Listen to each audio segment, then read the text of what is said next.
When your daughter-in-law looks you in the eye and tells you to leave the home you've lived in for 38 years, you'd think the first thing you'd feel is anger. A hot, burning rage that makes you want to scream, throw things, break something. But that's not what I felt. I felt cold, a deep, bone-chilling cold, like stepping out into a Minnesota winter without a coat, without shoes, like the warmth had been drained from the world and I was the last one to notice. I just smiled at her, a real smile, not a happy one, Lord knows it wasn't happy, but the kind of smile you give when you finally understand the punchline to a joke that's been played on you for a very long time. The kind of smile that says, "Oh, so that's what's been happening. Now I see." Her name was Brittany. Pretty name, pretty girl, pretty lies. My name is Maggie Hayes, and this is the story of how I learned that the people you trust the most are often the ones holding the knife. It's a story about a tube of personal lubricant I found in a glove compartment, a tiny tube of industrial-strength glue I bought at a hardware store for $3.47, and a kitchen fire that ended up exposing a lot more than just smoke damage. If you're listening to this, please just stay with me. It's a long story. 40 years of marriage is a long time, and it takes a while to tell. But I promise you, every word of it is true. Every tear, every moment of silence, every pound of flour I kneaded into dough while my world was falling apart. I'm sitting here in my apartment above the bakery now. It's 3 a.m. The street below is empty. The only light comes from the neon sign that says Maggie's Mornings in soft pink letters. It flickers sometimes, but I can't bring myself to fix it. That flicker feels like a heartbeat, like proof that something is still alive. Outside, it's starting to rain. Soft at first, then harder. The kind of rain that washes everything clean. I wish it could wash away memories, as easily as it washes the sidewalk. To understand how I ended up in that kitchen, holding that cold mug and that cold smile, you have to go back, way back. Back to a time when love was simple and trust came easy. I met Frank when I was just 19 years old. 19. Can you imagine? I was barely more than a child, working at a diner in Omaha, Nebraska, saving up money for, well, I didn't know what. Something. Anything. A life bigger than the one I'd grown up in. He came in one Tuesday afternoon with grease under his fingernails and a smile that could light up the whole diner. Ordered black coffee and apple pie. Said I had a nice smile. Said he hoped I'd still be working there tomorrow so he could see it again. He was a mechanic, a good one. The kind of man who could fix anything with his hands, cars, toasters, broken hearts. He wasn't fancy. He didn't have money or education or big dreams, but he had kind eyes, and a laugh that could fill up a room and push all the sadness into the corners where it couldn't reach you. We got married in a small church 6 months later. My mother cried. His mother cried. We didn't have money for a honeymoon, so we spent the weekend at a little cabin on a lake about an hour outside of town. It rained the whole time. We didn't care. For a long, long time, that was enough. It was more than enough. He wasn't a complicated man, Frank. He liked his steak well done, his coffee black, and his sports on TV. He worked 50 hours a week at the garage and came home tired but content. We'd eat dinner together every night, meatloaf on Mondays, pot roast on Wednesdays, leftovers on Fridays. We'd watch whatever was on TV and talk about nothing. The price of gas. The neighbor's dog, whether we needed a new water heater. It was simple, it was ordinary, it was everything. When our son, Leo, was born, I thought my heart would burst right out of my chest. He had Frank's eyes, that same warm brown, but my stubbornness. That boy came into the world screaming and didn't stop for 3 months. The doctor said it was colic. I said it was determination. He wanted to make sure we knew he was here. That boy was my whole world. I worked as a waitress for years, saving every penny I could. Frank would tease me about it. Maggie, you've got more pennies than the U.S. Mint. But he never stopped me. He knew what it meant to me, to have something of my own, something that was mine. When Leo was in high school, I finally did it. I opened what I'd always wanted, a little bakery. I called it Maggie's Mornings. It was just a tiny storefront on a street that didn't get much traffic, with a cracked linoleum floor and an oven that was older than me. But it was mine. Every brick, every shelf, every speck of flour was mine. I poured my soul into that place.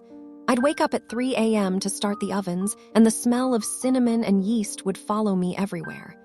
Through the house, through the car, through my dreams. I'd knead dough until my arms ached and think, this is it. This is what I was meant to do. Frank was supportive in his own way. He'd help me fix a broken shelf or carry a heavy bag of flour. He'd come by after work and sit at the counter, drinking coffee and watching me work. He'd tell me I was amazing, that he was proud of me. But the business was mine. The sweat, the tears, the flour-dusted dreams, those were mine alone. Over 20 years, that little bakery grew. We opened a second location near the college, then a third in the next town over. It wasn't a giant corporation, just 3 little shops with my name on them, but it was ours. It paid for Leo's college. It paid for our comfortable home. It paid for our quiet, contented life.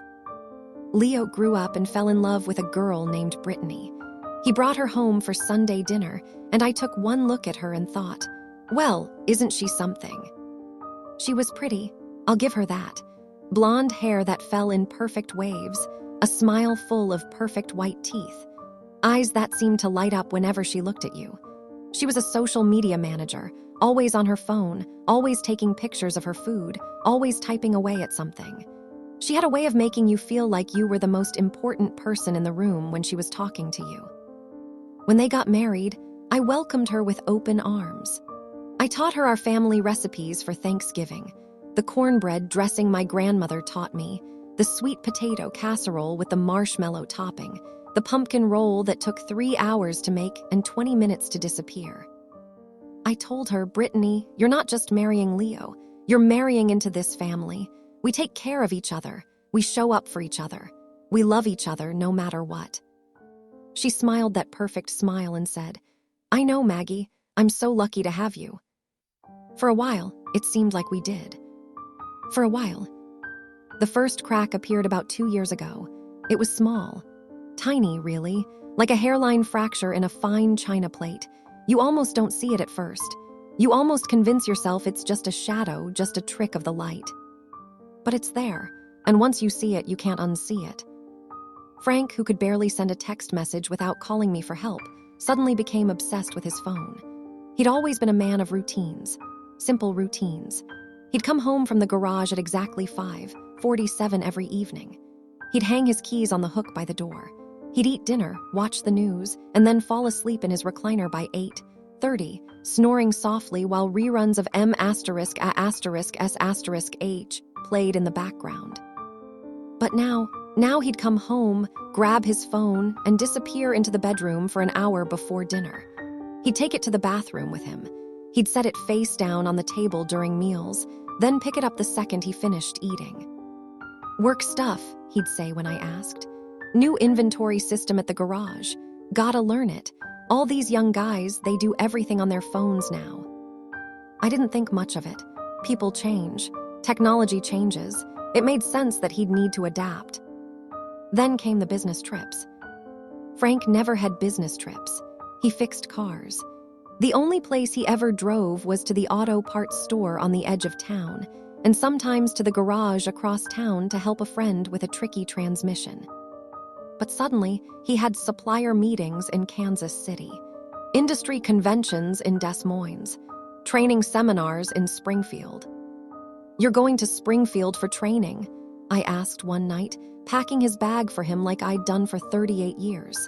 What kind of training? New diagnostic equipment, he said, not meeting my eyes. Computers in cars now, it's all computers. Old dog like me has to learn new tricks.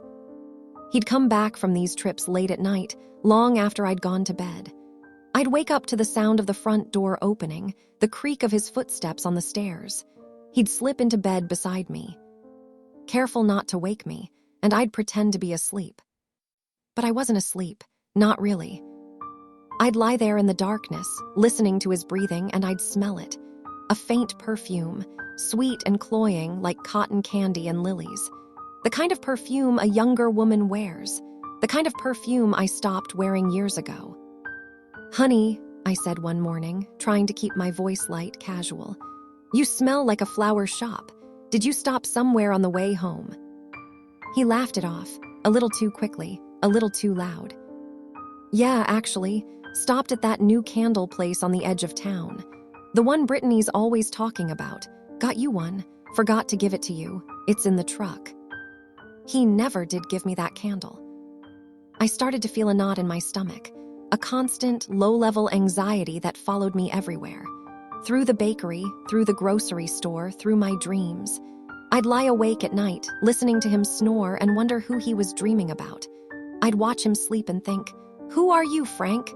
Who have you become?" The real shock came on a Tuesday afternoon. Leo and Brittany were over for dinner. A regular Tuesday night, nothing special. I was in the kitchen, stirring a pot of my famous beef stew, the one that takes all day to make, the one Frank always said was his favorite. The windows were steamed up from the heat. The radio was playing softly in the background. Leo was in the living room, yelling at the TV about a bad call. Frank was out back, standing over the grill in his Kiss the Cook apron, flipping burgers even though we were having stew. Old habits. Brittany was at the kitchen island, scrolling through her phone like always. Her perfectly manicured fingers moving across the screen. That little frown of concentration on her face. "Oh my God," she said suddenly. Not to me, just to herself. I looked up from the stew. "What is it, honey?" She didn't answer right away. She was staring at her phone, her face frozen in an expression I couldn't quite read. Surprise, shock, fear. It was there for just a second, then gone. "Oh, nothing," she said, laughing a little too loudly. "Just a silly notification. You know how these apps are, always glitching." I went back to my stew, but something felt wrong. Something in the way her voice had changed. The next morning, while Frank was in the shower, I picked up his phone from the nightstand. I'd never done that before. Never. In 38 years of marriage, I had never once looked through his phone. I believed in trust. I believed in privacy. I believed that love meant giving someone space to be themselves. But that knot in my stomach wouldn't go away. The phone was locked. He'd never locked it before. A few days later, I found the receipt. It was in Frank's jacket pocket, crumpled into a little ball like he'd meant to throw it away but forgot. I was doing the laundry, checking pockets like I'd done 1,000 times before. Quarters, receipts, an old gum wrapper. This receipt was from a steakhouse in Overland Park, dated that Tuesday. The Tuesday he'd told me he was working late at the garage. A party of two, an expensive bottle of Cabernet Sauvignon, the kind we'd only ever ordered on our anniversary. 2 steaks, cooked medium rare, and a dessert menu item, chocolate lava cake served with vanilla bean ice cream. The total was $147.32. The signature at the bottom was Frank's. I knew that signature. I'd seen it on our mortgage, on Leo's birth certificate, on 38 years of tax returns. I stood there in the laundry room, holding that receipt, and felt the floor tilt beneath me. That night after Frank fell asleep, I went out to the garage. The truck was still warm. The air inside smelled like him, motor oil and old leather and that faint, sweet perfume that didn't belong to me. I turned on my phone's flashlight and started searching. Methodically, carefully. The driver's seat first, just some loose change and an empty water bottle. The center console, napkins, a tire pressure gauge, an old pack of gum. The back seat, Leo's old car seat, still there for some reason, covered in dust. And then the glove compartment. I opened it slowly, like I was afraid of what I might find. The light from my phone illuminated a mess of papers, insurance documents, the truck's manual, a stack of napkins from fast food places. And there, pushed all the way to the back, something plastic and slippery. I pulled it out. It was a tube of personal lubricant, used. The cap wasn't screwed on properly. A little bit of dried residue around the opening caught the light. I just stared at it. Frank and I, we hadn't been intimate in years. It just faded away like the color in an old photograph, little by little until one day you realize it's gone completely. He said it was his back, his blood pressure, the stress of work, the stress of life, the stress of getting older. I believed him. Why wouldn't I? He was my husband, the father of my child. The man who held my hand when my mother died, who brought me soup when I was sick, who still opened the car door for me after all these years. And now, here was this, a screaming, undeniable piece of evidence that our life was a lie. I felt dizzy, like the floor was tilting, like the whole world was tilting and I was about to slide off into nothing. But instead of crying, instead of screaming, instead of waking him up and throwing that tube in his face, a strange calm washed over me. A cold, clear-headed focus. I took out my phone. I took a picture of the receipt. I took a picture of the tube, placed carefully on the passenger seat so the label showed. I put everything back exactly as I found it. I wiped my fingerprints off the glove compartment door with the hem of my robe. I closed the truck door silently and went back inside. I didn't sleep that night. I lay in bed next to Frank, listening to him snore, and I thought. I thought about our life together. Our wedding day. The first time we brought Leo home from the hospital. The day I opened the bakery, when Frank showed up with a dozen roses and tears in his eyes. I thought about all the meals we'd shared, all the conversations, all the quiet evenings on the couch. And I thought about that receipt, that tube, that perfume that wasn't mine. The next morning, I made Frank his coffee like always. 2 sugars, no cream.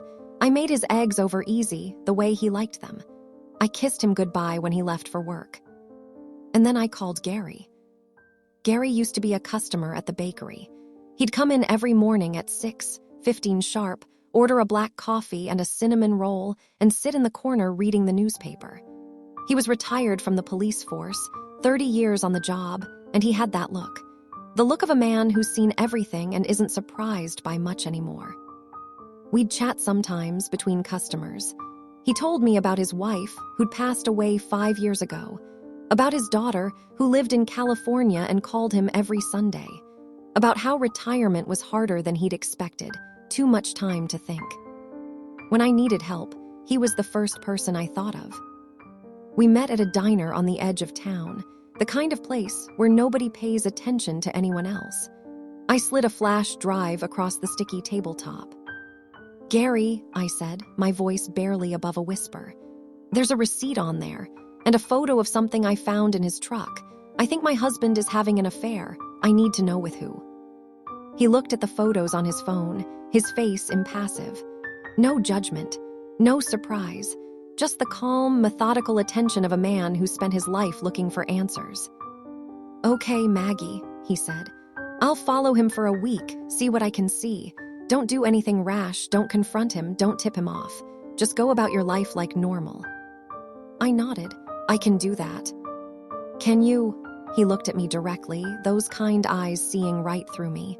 Because this is the hard part, the waiting, the not knowing, the pretending everything's fine when it's not. Most people can't do it. They crack, they confront, they lose their advantage. I won't crack, I said. And I didn't. 3 days later, Gary sent me the first photo. I was in the bakery, frosting a batch of cinnamon rolls when my phone buzzed. A text message from a number I didn't recognize. I opened it, and my heart stopped. It was a photo taken from across a parking lot. A motel parking lot, the kind with flickering neon signs and doors that open directly to the outside. The kind of place you go when you don't want to be seen. In the photo, Frank was holding the hand of a woman with blonde hair as they walked toward room 112. They were both laughing. Frank looked younger somehow, happier, the way he used to look at me. I zoomed in on the photo, my fingers trembling so badly, I almost dropped the phone. It was Brittany, my daughter-in-law. I stood there in the bakery, surrounded by the smell of cinnamon and sugar, and felt the world collapse around me. Customers came and went.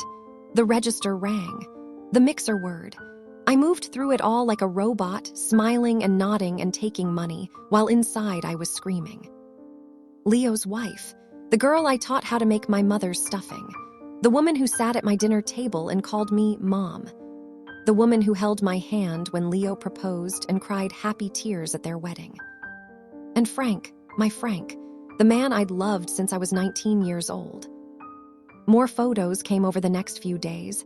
They were so brazen, so careless, holding hands at a restaurant, kissing in a parking garage, walking into that motel like they own the place.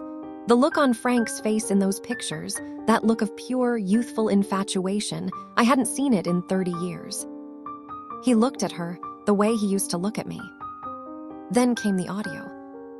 Gary had a friend, another retired cop, who was good with that kind of thing. Listening devices, recording equipment, the kind of tools they used on the job and kept for emergencies. The recording was from a coffee shop in Overland Park. The audio was grainy, full of background noise, the hiss of an espresso machine, the chatter of other customers, the clink of cups. But their voices came through clear enough.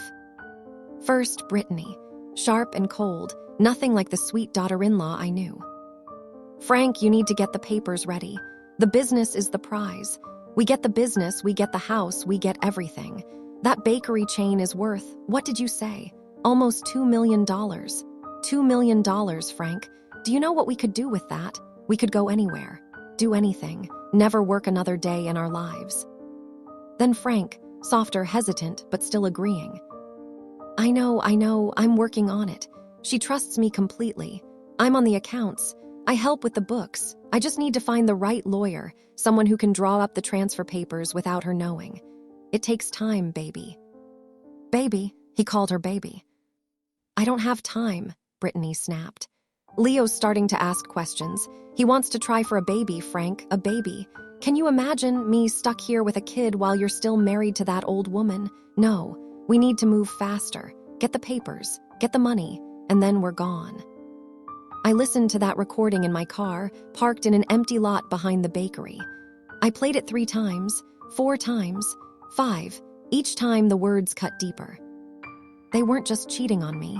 They were planning to steal my entire life. The bakery I built with my own hands. The business I'd poured 30 years of sweat and tears into. The legacy I'd hoped to leave to Leo. They were going to take it, sell it, use the money to run away together. And my son, my Leo, he was just an obstacle, something to be gotten rid of. I sat in that car, gripping the steering wheel until my knuckles turned white, and I didn't cry. The tears were gone. What was left was something I'd never felt before. A cold, hard, righteous anger. The kind of anger that doesn't shout or scream. The kind that plans. It was the same feeling I'd get when someone tried to shortchange me at the bakery. Or when a supplier tried to pass off bad flour as good. You don't get mad. You don't get loud. You get even. I went home. I pretended everything was normal. I made Frank his dinner meatloaf, his favorite. I asked about his day. I laughed at his jokes. I was the perfect, trusting wife. But in my head, I was planning. The next day, while Frank was at work, I drove to a hardware store on the other side of town. A place where nobody knew me. I walked up and down the aisles, looking at everything and nothing, until I found what I was looking for. A small tube of industrial-grade superglue. The kind that says, "Permanent Bond" in big red letters. The kind that warns you not to get it on your skin because it won't come off. $3.47. I paid in cash. That night, I waited. Frank fell asleep around 9:30, snoring softly in his recliner with the TV still on. I watched him for a long moment, this man I'd loved for 40 years, and I felt nothing. Just that cold, hollow emptiness where my heart used to be. Around 2 a.m., I got up. The house was dark and silent. I crept down the stairs, avoiding the creaky step by the banister, the one I'd been meaning to fix for years. Through the kitchen, out to the garage. I opened the glove compartment. The tube of lubricant was still there, tucked in the back just like before. I took it inside to the kitchen. Under the bright fluorescent light, I examined it. Standard tube, screw-off cap. Inside, maybe a third of the contents still left. I took the superglue from my pocket. I used a pin to carefully open the seal. And then, slowly, meticulously, I squeezed the entire contents of the superglue into the lubricant tube. I shook it gently to mix it, tested a tiny drop on a piece of paper. It came out smooth, just like the original. At a glance, no one would notice the difference. I screwed the cap back on, wiped the tube clean with a paper towel. and put it back in the glove compartment, exactly where I'd found it. The next few days were the hardest. Pretending, smiling, being the wife I'd always been while inside I was counting down the minutes. I heard Frank on the phone sometimes, whispering, laughing that new laugh, the one he'd learned for her. I'd pass by the bedroom door and hear him say, "I miss you too," in a voice I barely recognized. And I'd keep walking, keep smiling, keep pretending. Then, one Saturday morning, I overheard him in the garage. He thought I was at the bakery. He didn't know I'd come back for my reading glasses. "She's going to her sister's in Minneapolis this weekend," he was saying, his voice low and excited. "Some craft fair thing, the whole weekend. Friday through Sunday. It's perfect, baby. Perfect. We'll have the whole house to ourselves." I stood there in the kitchen, my reading glasses in my hand, and listened to him make plans with my daughter-in-law to betray me in my own bed. And I smiled. Because he was right. It was perfect. That Friday, I packed my bag like I was going to Minneapolis. A few sweaters, my good shoes, the book I'd been meaning to read for months. "I wish you didn't have to go," Frank said from the doorway, and he almost sounded sincere. Almost. 3 days is a long time. I turned and smiled at him, a real smile, the kind I'd been practicing in the mirror. "I know, honey, but my sister needs me. You know how she gets before these craft fairs, all that anxiety. I'll be back Sunday night. You'll hardly even notice I'm gone." He crossed the room and kissed my cheek. I didn't flinch. I didn't pull away. I let him kiss me, let him hold me, let him say goodbye. "I'll miss you," he said. "I'll miss you too," I said. And I meant it. I missed him already. The man he used to be, the man I thought I married. I didn't go to Minneapolis. I drove to Carol's house instead. Carol was my oldest friend. We'd met at a parenting class when Leo was a baby, and we'd been close ever since. She knew something was wrong. She could always tell. But she didn't ask questions. She just made me a cup of tea and gave me a seat by her front window. From there, I could see my house. My beautiful house. The house Frank and I had bought when Leo was 5. The house where we'd celebrated every birthday and every holiday. The house where I'd nursed Frank through the flu and Frank had held me when my mother died. And now it was going to be the scene of their betrayal. Saturday morning, around 10 a.m., I saw Frank's truck pull into the driveway. He got out, looking around like he was checking to see if anyone was watching. Then he went inside. A few minutes later, a little blue car pulled up behind the truck. Brittany got out.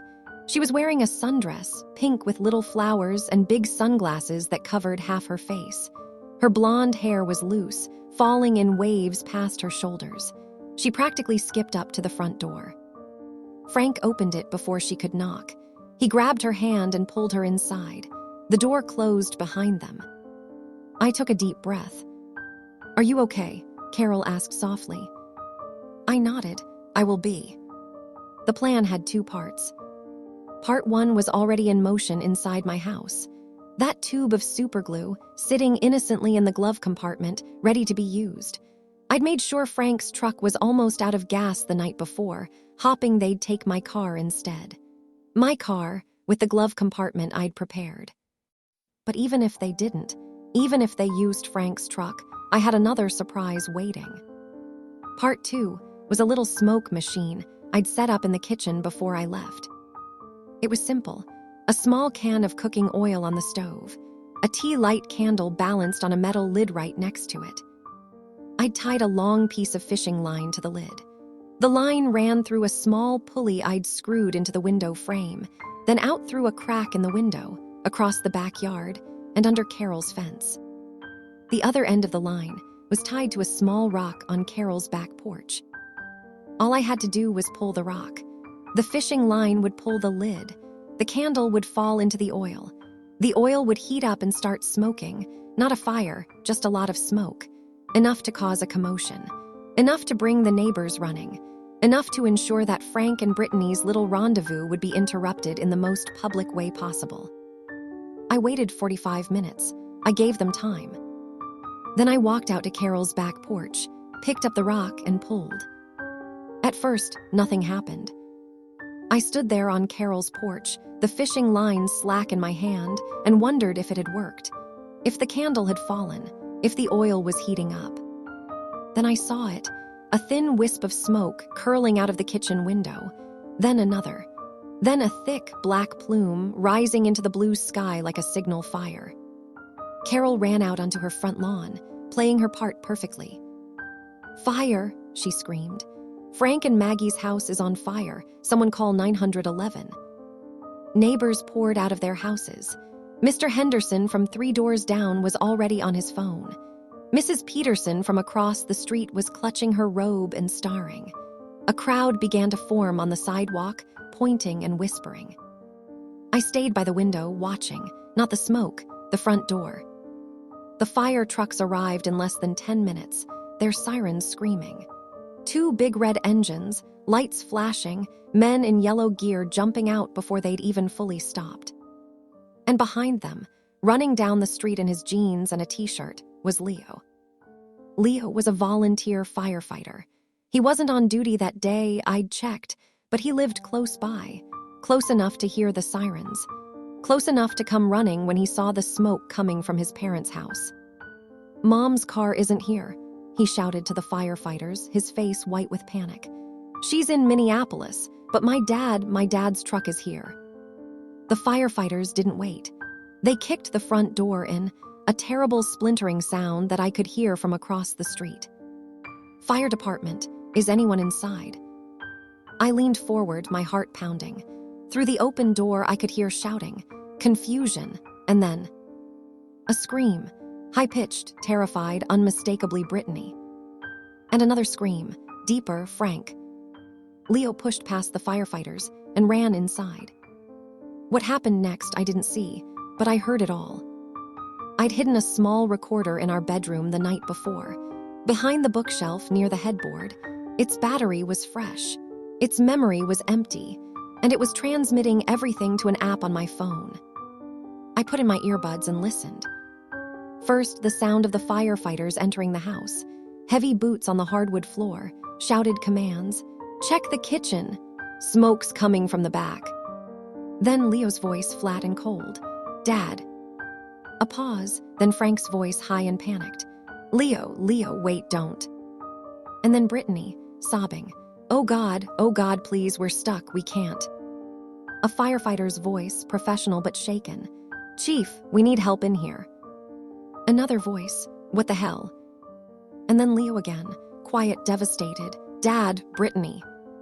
The firefighters had to wrap them in sheets to carry them out. They were stuck together, you see. The glue had done its job. They were in a state of complete, humiliating, permanent togetherness. The sheets didn't cover much. They were a tangled mess of arms and legs, pink skin and white cotton, being carried out on a stretcher while the whole neighborhood watched. I watched from Carol's window as they loaded the stretcher into the ambulance. Frank's face was purple with shame and pain. Brittany was sobbing, her perfect makeup ruined, her face buried in the sheet. And Leo, my Leo, he stood in the middle of the lawn, his arms hanging at his sides, staring at nothing. His face was gray. His whole body was shaking. I wanted to run to him, to hold him, to tell him I was sorry for letting him see something like that. But I couldn't. Not yet. Not while I was supposed to be in Minneapolis. So I sat there, gripping Carol's hand, and watched the ambulance drive away. I waited an hour before I drove to the hospital. I had to look like I'd just rushed back from Minneapolis, like I'd gotten a frantic phone call and driven 4 hours in a panic. When I walked into the emergency room, my face was a mask of worry. It wasn't hard to fake. I was worried about Leo, worried about what this would do to him. "Oh my God," I said to the nurse at the desk. "My house, my husband, is everyone okay?" She looked at me with a mix of pity and barely concealed curiosity. Everyone in town already knew. Everyone was already talking. "Your husband is fine, ma'am," she said gently. "He and the other patient, they're going to be fine. They just need some ointment for their skin and some time to recover." I found Leo in the waiting room. He was sitting in one of those hard plastic chairs, his head in his hands. His shoulders were shaking. I sat down next to him and put my arm around him. He didn't say a word. He just leaned into me and I felt him shake. Great, heaving sobs that he was trying to hide. I held him. I rocked him like I did when he was little and had a nightmare. "It's okay," I whispered. "It's okay, I'm here." He shook his head against my shoulder. "It's not okay, Mom. It's never going to be okay." We didn't talk about what he saw. Not then, not for a long time. A doctor came out after a while, a young woman with tired eyes and a gentle voice. "Mrs. Hayes, your husband is asking for you. He's pretty shaken up, but he's physically fine. We were able to separate them with a special solvent. It took a while, but there's no permanent damage, just some pretty bad skin irritation." She handed me 2 small tubes. "This is medicated cream, one for him, one for the other patient. Apply it twice a day for the next few days. It'll help with the burning." I took the tubes. I thanked her. I looked at Leo. "I'll be right back," I said. He nodded without looking up. I walked down the hall to Frank's room. The tube of hospital cream was in my right hand. In my left pocket, I had something else.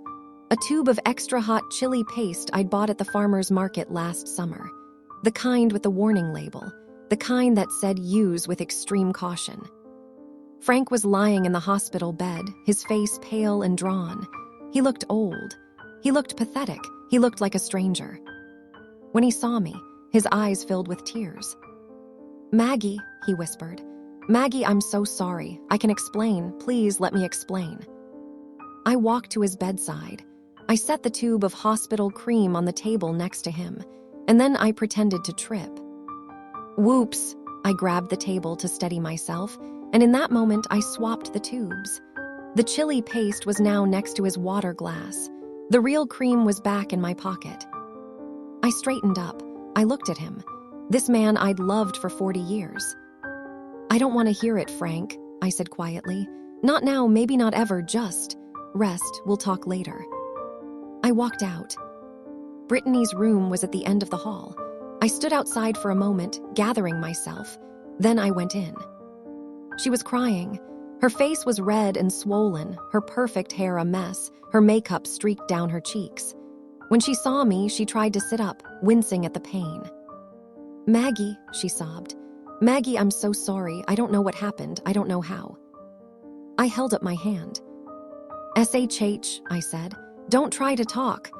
I walked to her bedside and placed the tube of real hospital cream on her table.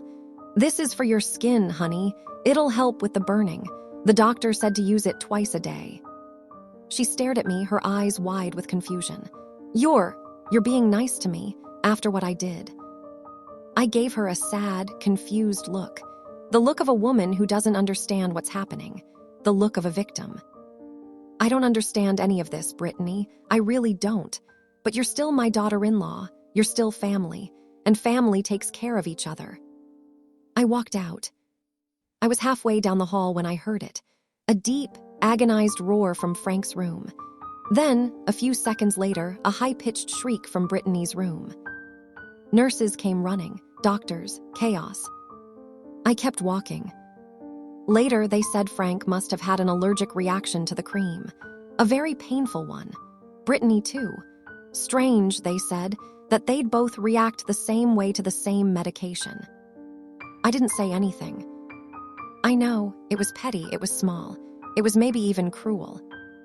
But in that moment, after everything they'd done, after the betrayal, the lies, the plan to steal my life, it was the only justice I was going to get. And it felt, not good exactly, but necessary, like closing a door, like locking it, like throwing away the key. The divorce was quick. Frank didn't fight it. He was too ashamed, too broken, too aware that everyone in town knew what he'd done. He signed over his half of the house, his half of the savings, his rights to everything. He walked away with nothing but his truck, his clothes, and the crushing weight of his own choices. The business was mine. Legally, indisputably mine. The papers they'd been planning to use to steal it were meaningless without my signature. The lawyer they'd found, he backed out the minute the scandal hit the news. No one wanted to be associated with them. I went back to work 3 days after the hospital. I had to. The bakery doesn't run itself. And honestly, work was the only thing that kept me sane. The rhythm of it, the routine, the smell of flour and sugar and yeast. It was familiar, it was safe. Brittany disappeared from our lives. Leo filed for divorce and she didn't fight that either. I heard she moved to Arizona to be with her sister. I heard she changed her name. I heard a lot of things. I didn't care. Leo moved back in with me for a while. He needed to. He couldn't stand being in that apartment he'd shared with Brittany, couldn't stand the memories, so he came home. We were two ghosts in that big house, walking around the memories. We'd pass each other in the hallway and smile, but the smiles didn't reach our eyes. We'd eat dinner together, mostly in silence, pushing food around our plates. We'd watch TV in the living room, not really watching, just existing in the same space. But it was a healing silence, a healing space. One night, about 6 months later, Leo finally spoke. We were sitting at the kitchen table, late, long after dinner. The house was dark except for the light over the stove. Leo was staring at his hands. "Mom," he said quietly, "did you know before that day?" I looked at him, at my son, my beautiful boy with his father's eyes and my stubbornness. He deserved the truth. He deserved to know. "Yes," I said softly, "I knew." He nodded slowly. He didn't ask how. He didn't ask about the glue or the fire or the chili paste.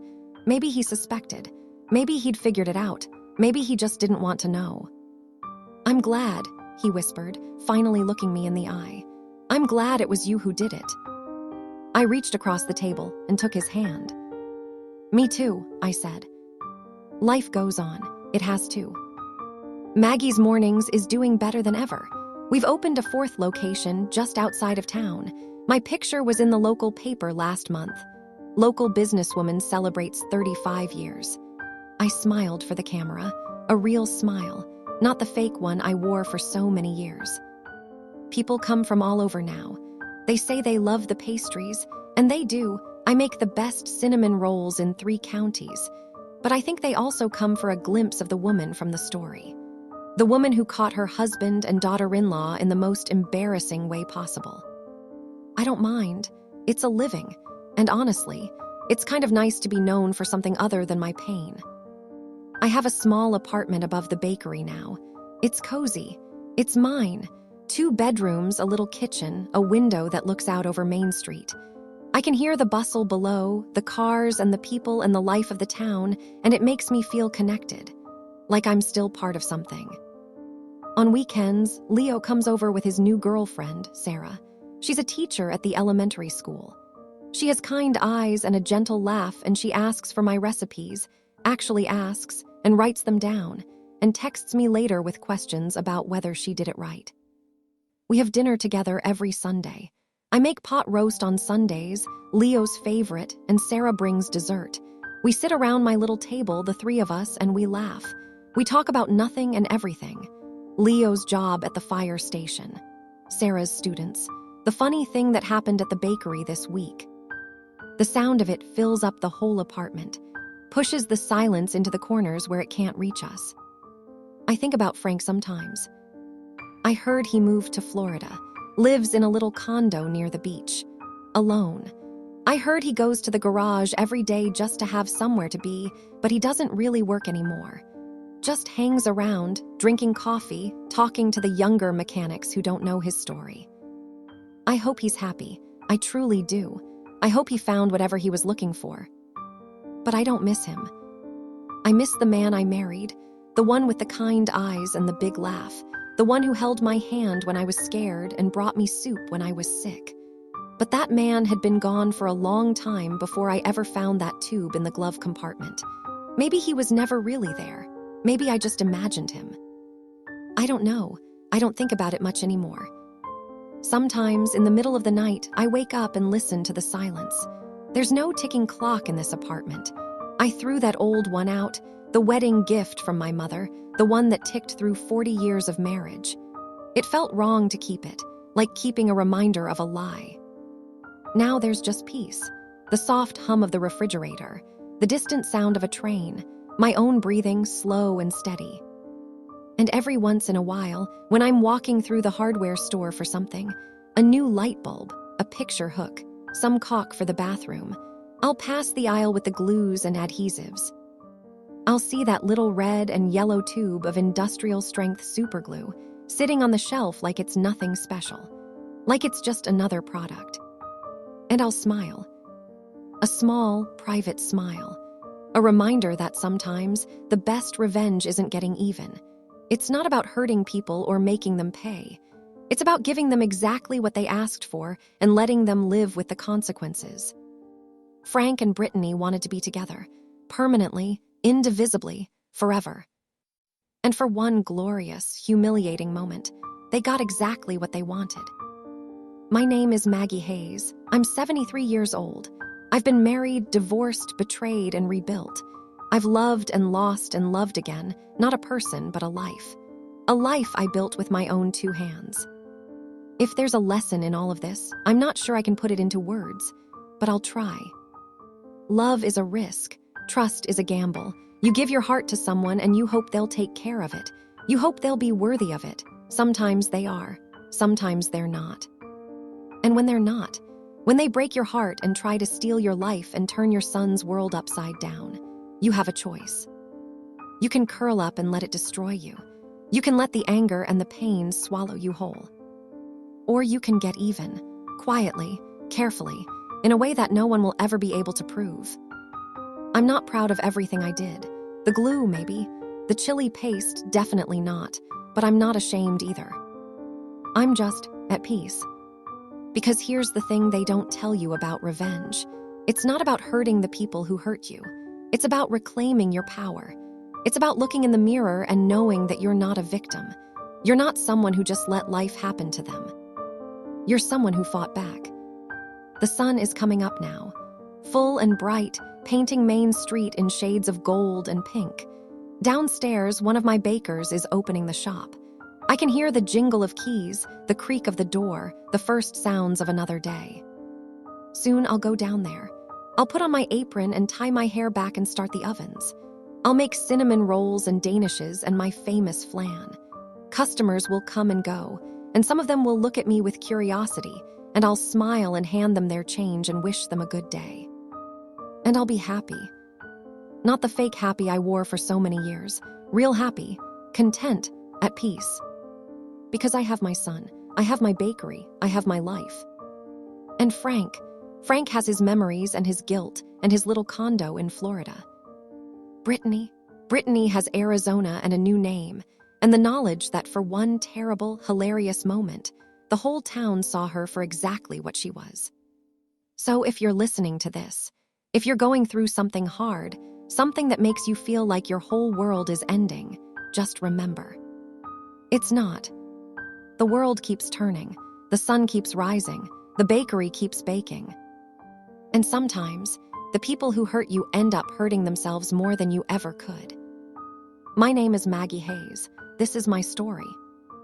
Thanks for listening.